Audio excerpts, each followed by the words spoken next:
Ladies and gentlemen, boys and girls, you are watching the station identification of one of Wayland City's resident YouTubers. Live in the basement. This is not MTV's remote control. And he is not Ken Ober. God rest Ken Ober's soul. This is WEML-TV, Channel 77. And now here's your host, New Bedford, Massachusetts' own, Mr. Eric M. Lima.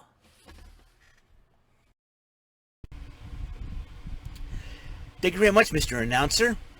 Hey, everyone. This is my CVS channel vlog show.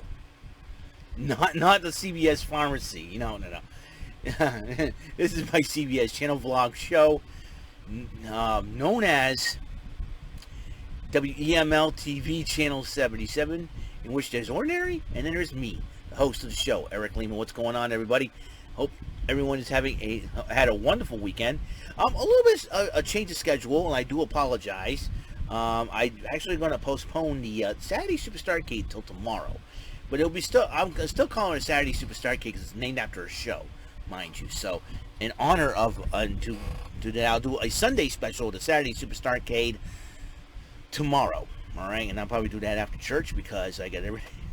Because I end up watching, and I end up getting the. I end up managing to watch the new all-women's pay-per-view produced by Mickie James for the NWA, called NWA Empowerrr, which is all women's matches. There were a lot of title matches. In fact, there were 3 title matches on the card. In fact, one title match had a tournament involved. I will explain to that. The other had 2 title matches, and we have 2 pre-show matches. Now, they show one pre-show match, but the pre-show feed got cut out early, so we couldn't see the other matchup. So it was considered a dark match, but I did find out the results of that dark match. I looked online and all that. So let's get going with this NWA Empowerrr Event Center. That's what I'm calling it. So here we go, and on the first, the pre-show match that was a dark match was Kenzie Page facing a newcomer to the wrestling world. In fact, she's been a pro wrestler, but she was also the reality star of 90 Day Fiancé. I think it was on TLC. I think it was that Learning Channel.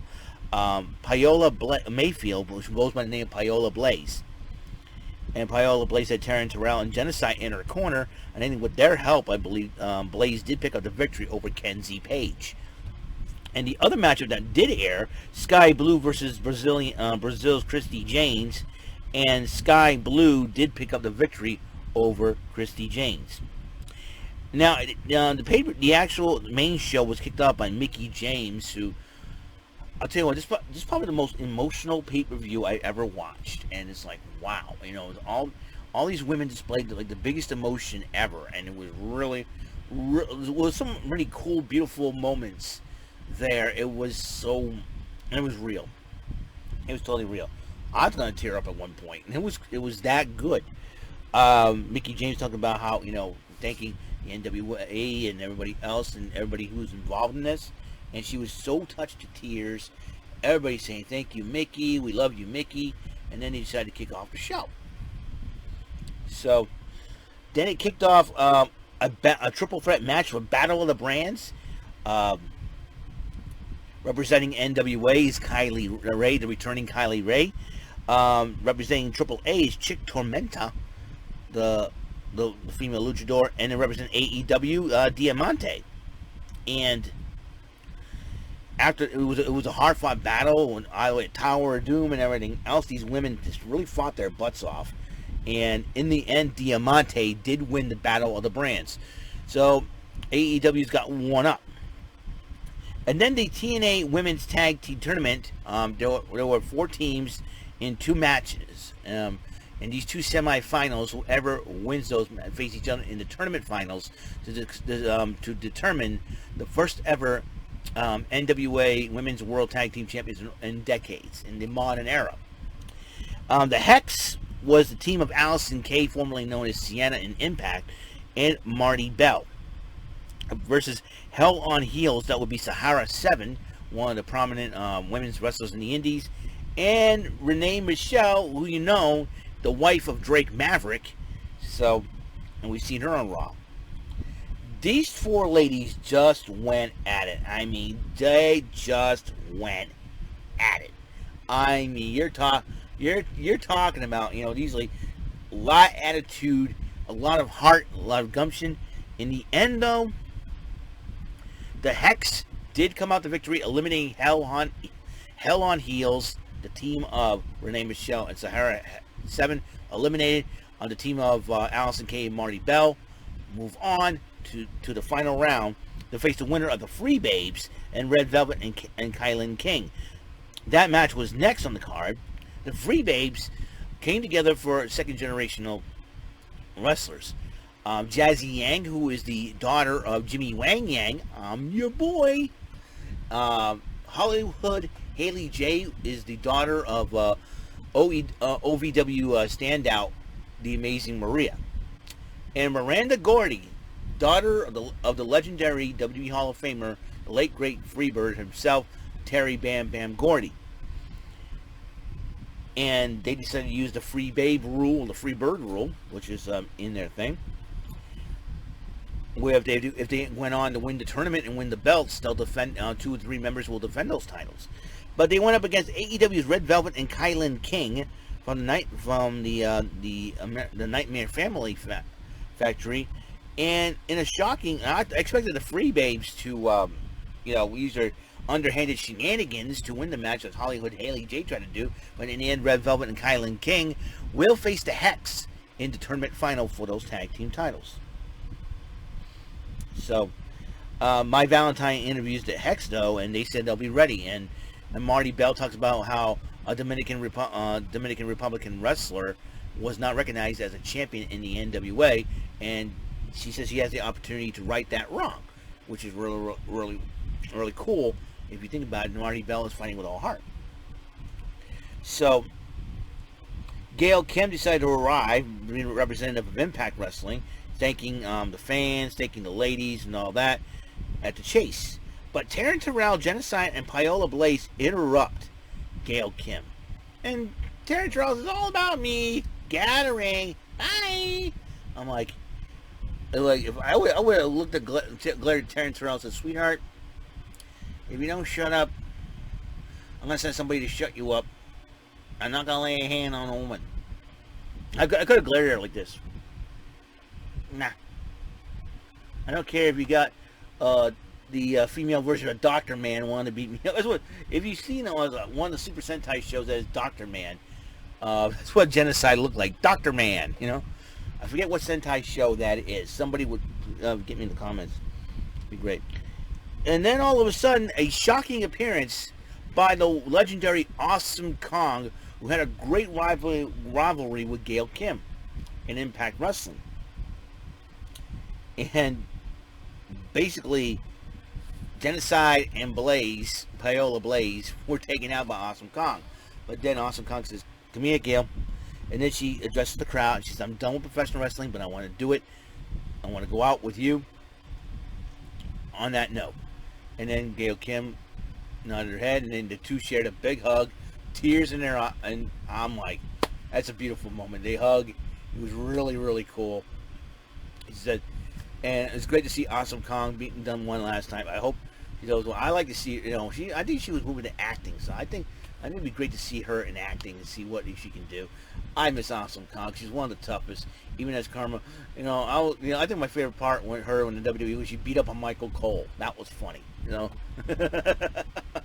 So, and she beat the crap out of Michael Cole, and she beat the crap out of Dolph Ziggler too, if I'm not mistaken, with the implant buster. I was like, okay, this is fun.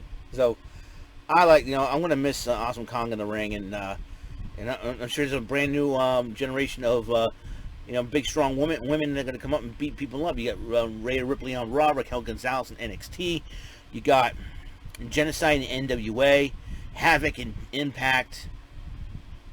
I'm very shocked that they didn't invite Su Yung, because Su Yung would have caused a lot of havoc. No pun intended for sure. And they didn't invite Havoc or Rosemary either. They could have invented the Knockouts tag team titles. I'm very shocked about that. Well, whatever. It was a great... And then the Impact Knockouts Championship was on the line. Deonna Purrazzo, the Virtuosa, was also the Reina de Reinas champion of AAA, defending the Impact Knockouts title only against the lovely legend herself, Melina, my all-time favorite women's wrestler. And Deonna Purrazzo was very, very smart in working on the arms and legs of Melina. And Melina was recuperating from an injury, too. But in the end... Deonna Purrazzo did beat Melina by submission, and Melina walked out on her own power, which is something, you know, Melina's always got heart, and she was talking about how she wished her dad was there, but her dad passed away earlier this year, which was really very sad. But Melina, you know, your dad's proud of you, you know, and you know, I'm sad that you didn't win the Impact Knockouts title, but hopefully we see you again soon on TV. So then there was the finals for the NWA Women's Tag Team Championship. Medusa was there to do color commentary and also present the titles to the winning team, the Hex. Once again, that would be the team of Allison Kay and Marty Bell versus AEW's Red Velvet and Kylan King. And it was a hard-fought matchup indeed. And all of a sudden, the Hex wins it. That's right, the first NWA Women's Tag Team Champions in the modern day era. In over 2 decades, the Hex did it. And